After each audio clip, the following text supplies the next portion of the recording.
সবাই কেমন আছো? আশা করছি সবাই খুব ভালো আছো। তো সবাইকে রাখি পূর্ণিমার অনেক অনেক শুভেচ্ছা আর ভালোবাসা। তো আজকে আমরা যাচ্ছি দিদিভাইদের বাড়িতে। তো চলো আজকে দিনটা কী করছি না করছি সবটাই তোমাদের সঙ্গে শেয়ার করবো। তো ভিডিওটা কন্টিনিউ দেখতে থাকো। তো এই দোকান থেকে আমরা মিষ্টি আর চকলেট নিয়ে নিলাম। আর দেখতেই পাচ্ছ কতটা রৌদ্র, ভীষণ কিন্তু গরম পড়েছিল। আর এই দেখো আমরা এখন পৌঁছে গেছি দিদিভাইদের বাড়িতে। ওই যে দেখাচ্ছে আমি 3 তলায় কিন্তু ওরা থাকে। তো চলো এবার ভিতরের দিকে যাওয়া যাক।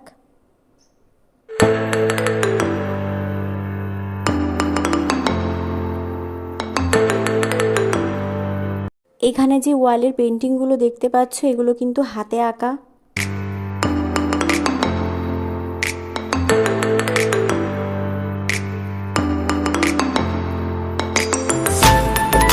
এই যে দেখো দিদিভাই, এই যে দেখো দিদিভাইয়ের মেয়ে, ওর জন্য চকলেট নিয়ে এসেছিলাম, তো সেটা ওকে এখন দিয়ে দিলাম। আর দিদিভাইকে মিষ্টিটা দিয়ে দিলাম। তারপর দেখো ওরা কিন্তু আমাদের এই যে লস্যি দিয়ে দিল। এই যে আমরা এখন লস্যি খাচ্ছি। দাদা বানিয়েছিল, খুব ভালো হয়েছিল খেতে।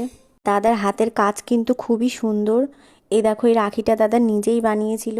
আর পাশের ছোট রাখিটা কিন্তু দোকানের, ওটা আমি দাদার জন্য নিয়ে এসেছিলাম।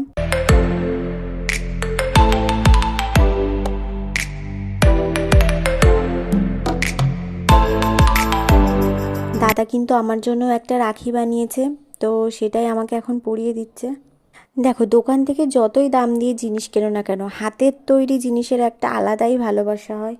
কারণ দেখো ওটা তুমি নিজে পরিশ্রম করে একজনের জন্য বানাচ্ছ, এটা আমার মনে হয়। দাদার হাতের কাজ কিন্তু সত্যিই খুব সুন্দর। এখন আমাদের রাখি পরানো তো হয়ে গেছে, এবার একটু মিষ্টি মুখ করার পালা।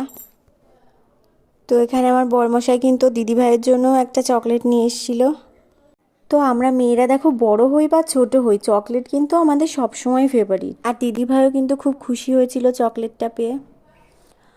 তো এখন আমাদের রাখি সেলিব্রেশন তো কমপ্লিট। আর আজকে দুপুরে যা যা রান্না হয়েছিল সব কিন্তু দাদাই করেছে। এখানে দেখো এটা চিকেন সাটে বানাচ্ছিল, তো আমি একটু ভিডিও করে নিলাম। আর ওটা কিন্তু ভাজাও হয়ে গেছে। আর এই দেখো আমাদেরকে কিন্তু খেতেও দিয়ে দিয়েছে। এই যে পুচকি এখন খাচ্ছে। আর এটাও কিন্তু খেতে খুব সুন্দর হয়েছিল। তো এবার আমাদের পাতে পড়ে গেল মাটন বিরিয়ানি, আর সঙ্গে ছিল চিকেন চাপ, স্যালাড, আর শেষ পাতে কিন্তু আনারসের চাটনি আর পাঁপড়ও ছিল। তোমরা ভিডিওটা কন্টিনিউ দেখতে থাকো, আর কেমন হচ্ছে ভিডিওটা সেটাও কিন্তু কমেন্ট করে জানিও। আর দেখো প্রথম প্রথম ভিডিও করতে গেলে একটু আধটু ভুল ত্রুটি তো হবেই, সেটা তোমরা একটু মানিয়ে নিও, যাতে আমার ছোট্ট ইউটিউব পরিবারটাকে আমি একটু বড় করতে পারি। তোমরা পাশে থেকে একটু সাপোর্ট করো। তো ওই যে খাওয়া দাওয়ার পরে আমরা একটু ছাদে গেছিলাম, একটু হাঁটাহাঁটি করে নিলাম। আর এই দেখো ছাদে একটা দোলনা ছিল, তো পুচকি আর আমি এখানে একটু দোলও খেয়ে নিলাম। আজকের ভিডিওটা তোমাদের কেমন লাগলো সেটা কমেন্ট করে জানিও। ভালো লাগলে একটা লাইক করে দিও আর চ্যানেলটিকে সাবস্ক্রাইব করে দিও। আজকের ভিডিওটা এই পর্যন্তই, দেখা হবে পরের ভিডিওতে।